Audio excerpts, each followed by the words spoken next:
नमस्कार दोस्तों, आपका स्वागत है। दोस्तों, हम जो भी और जैसा भी खाना खाते हैं उसका सीधा असर हमारे शरीर पर तो पड़ता ही है, साथ ही हमारे व्यवहार और आचरण पर भी पड़ता है। और हमारा व्यवहार और आचरण जैसा होता है उसी पर हमारे जीवन की सफलता और असफलता निर्भर होती है। दोस्तों, खाना कैसा होना चाहिए, कैसे खाना चाहिए और खाना खाते समय किन बातों का ध्यान रखना चाहिए, इसके बारे में हमारे शास्त्रों में बहुत ही डिटेल से बताया गया है। अच्छा और अच्छे तरीके से बना हुआ खाना हमेशा ही हमारे लिए फायदेमंद होता है। इसके अलावा हमारे शास्त्रों में यह भी बताया गया है कि खाना बनाने वालों को भी कुछ नियमों का पालन जरूर करना चाहिए, जिससे उसके बनाए खाने से घर परिवार में सबको फायदा हो सके। खासकर यदि घर की महिलाएं उन सभी नियमों को ध्यान में रखते हुए खाना बनाएं तो उस घर में हमेशा सुख शांति और समृद्धि बनी रहती है और घर के लोग मुसीबतों से दूर रहते हैं। उन सभी नियमों से सबसे बड़ा नियम यह है कि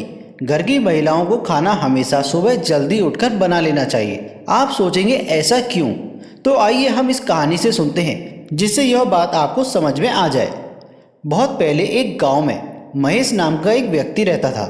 महेश बहुत ही होशियार और हुनरमंद कुम्हार था, जो कि मिट्टी से ऐसे सुंदर सुंदर बर्तन, खिलौने और अन्य चीजें बनाता था कि लोग देखकर हैरान रह जाते थे। उसकी बनाई हुई चीजों को खरीदने के लिए लोग दूर दूर से आते थे। इस प्रकार अपनी कला से वह अच्छा खासा पैसा भी कमा लेता था। उसने अपने लिए एक बड़ा सा घर और अन्य सुख सुविधाओं की वस्तुएं भी जुटा ली थी। लेकिन दुर्भाग्य से अपने माता पिता की मृत्यु के बाद महेश अपने बड़े से घर में अकेले ही जीवन यापन करता था। उसकी बुआ से उसका यह अकेलापन देखा नहीं गया और उन्होंने अपने रिश्ते की एक सुंदर सी लड़की रूपा से उसकी शादी करवा दी। रूपा सुंदर तो थी, लेकिन बहुत ही आलसी थी। किसी भी काम में उसका मन नहीं लगता था। उसे नींद बहुत प्यारी थी, जबकि महेश को भोर में उठकर नित्य कर्म निपटाकर अपना काम शुरू करने की आदत थी। रूपा सुबह देर से उठती थी और थोड़े बहुत काम किया नहीं कि फिर से सो जाती थी। आलस की मारी वो शाम तक सोते ही रहती थी और फिर जैसे तैसे करते हुए भी खाना बनाती थी। घर में ना तो पहले की तरह साफ सफाई थी और ना ही महेश को समय पर अच्छा खाना मिलता था। घर में कोई बड़ा भी नहीं था जो रूपा को डांटता समझाता। शादी के कुछ महीनों तक तो महेश ने सब बर्दाश्त कर लिया, लेकिन अब उससे लगने लगा था कि इससे तो वह कुंवारा ही ठीक था। कम से कम समय पर काम पर चला जाता था, घर में सफाई भी रखता था और अपने हाथों से समय पर खाना बनाकर खा भी लेता था। यहाँ तो दोपहर होने तक खाना बनने का नाम ही नहीं होता था। अब उसे रूपा के व्यवहार और आदतों से चिढ़ होने लगी थी, लेकिन जैसे तैसे निभा तो रहा ही था और ऐसे ही चुपचाप निभाते रहा। रूपा को उसने प्यार से, डांट से, हर तरीके से समझाने की कोशिश की, लेकिन रूपा थी कि सुधरने का नाम ही नहीं ले रही थी। धीरे धीरे महेश के बर्दाश्त की सीमा खत्म हो रही थी और वह गुस्से में रहने लगा था। समय पर खाना न मिलने पर उसे अक्सर काम पर जाने में देरी हो जाती थी। कई बार तो वह भूखा ही चला जाता था। फिर दिन भर भूख के कारण वह चिड़चिड़ाता रहता था। इन सभी बातों का बुरा असर उसके काम पर भी पड़ रहा था। उससे पहले की तरह काम भी नहीं हो रहा था। आमदनी कम होते होते इतनी कम हो गई कि उसका मुश्किल से गुजारा हो रहा था। पैसों की कमी के चलते अब रूपा और महेश के रोज झगड़े होने लगे थे, जिससे दोनों ही परेशान हो गए थे। महेश की बुआ को किसी ने इस बात की खबर दी तो वह अपने भतीजे की गृहस्थी देखने आ गई। महेश के घर की हालत देखकर ही बुआ की अनुभवी आंखों ने सब भांप लिया। बुआ के सामने महेश और रूपा बहुत शर्मिंदा हो गए, क्योंकि पैसों की कमी से वह उनकी ढंग से आवभगत भी नहीं कर पा रहे थे। अकेले में रूपा ने बुआ से महेश की शिकायत कर दी कि वह उसका ध्यान नहीं रखता है और पूरा दिन लड़ता रहता है सो अलग। बुआ ने रूपा की बात को ध्यान से सुना, हालांकि वो जानती थी कि गलती किसकी है। उन्होंने रूपा को सही राह दिखाने की सोच ली थी। दूसरे दिन बुआ ने आराम से सो रही रूपा को भोर में ही जगाया और उसे घर की साफ सफाई करने के लिए कहा। बुआ की डांट के डर से रूपा बेमन से उठी और काम में लग गई। बुआ ने भी रूपा की मदद की, जिससे घर चमचमा उठा। अब बुआ ने रूपा को जल्दी से नहा धोकर तैयार होने के लिए कहा। रूपा उनकी इस बात को भी मना नहीं कर पाई और जल्दी से नहाकर आ गई। अब बुआ ने उसे भोग बनाकर भगवान की पूजा करने के लिए कहा। रूपा ने ऐसा ही किया। चमचमाती हुई घर में भोग और धूप दीप की सुगंध फैल गई तो अपने आप ही घर का वातावरण प्रसन्न हो गया। पूजा करने के बाद अब रूपा को भी बहुत अच्छा लगने लगा था।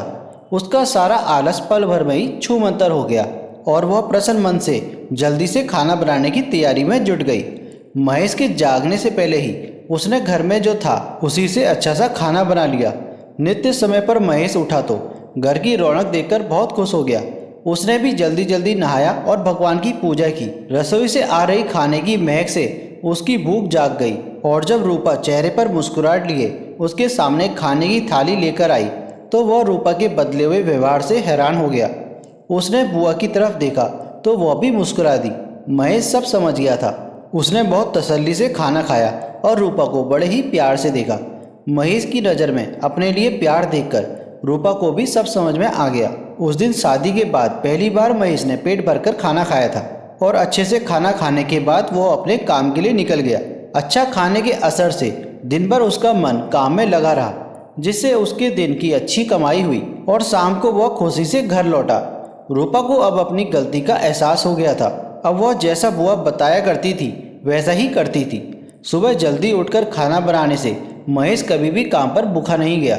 समय पर खाना खाने से उसका चिड़चिड़ापन भी दूर हो गया और वह पहले की तरह काम पर ध्यान देने लगा। उनके घर में फिर से सुख समृद्धि लौट आई। तो देखा अपने दोस्तों कि केवल सुबह खाना जल्दी बन जाए तो उससे कितना फायदा हो सकता है। इसलिए दोस्तों कहा जाता है कि रसोई घर में ही परिवार का भाग्य तय होता है।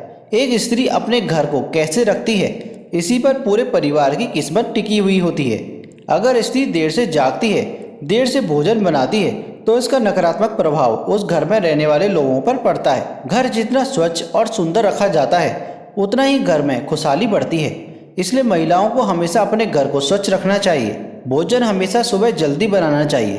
देर से बनाए हुए भोजन पर अशुभ शक्तियाँ अपना हक जमा लेती हैं। शास्त्रों में साफ साफ कहा गया है कि देर से बने भोजन पर प्रेत तथा अन्य अशुभ शक्तियाँ अपना अधिकार कर लेती हैं और ऐसा भोजन करने से उस व्यक्ति की अधोगति होती है। घर में दरिद्रता आती है, घर में कलेश होता है। इसलिए कहा जाता है कि जितना जल्दी रसोई घर में भोजन बनता है उतनी ही जल्दी घर की तरक्की होती है। साथ ही रसोई घर को हमेशा स्वच्छ रखना चाहिए।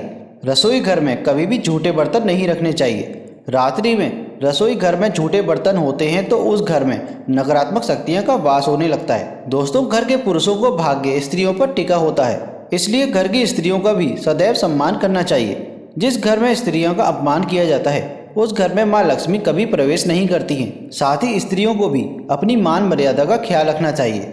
उम्मीद है आपको यह जानकारी अच्छी लगी होगी। इस तरीके की वीडियोस हम अपने चैनल म्यांजरू इंस्पायर्ड पर लेकर आते रहते हैं। अगर आप हमारे चैनल में पहली बार आए हैं तो हमारे चैनल को सब्सक्राइब जरूर करें। मिलते हैं आपसे अगली वीडियो में, तब तक के लिए धन्यवाद।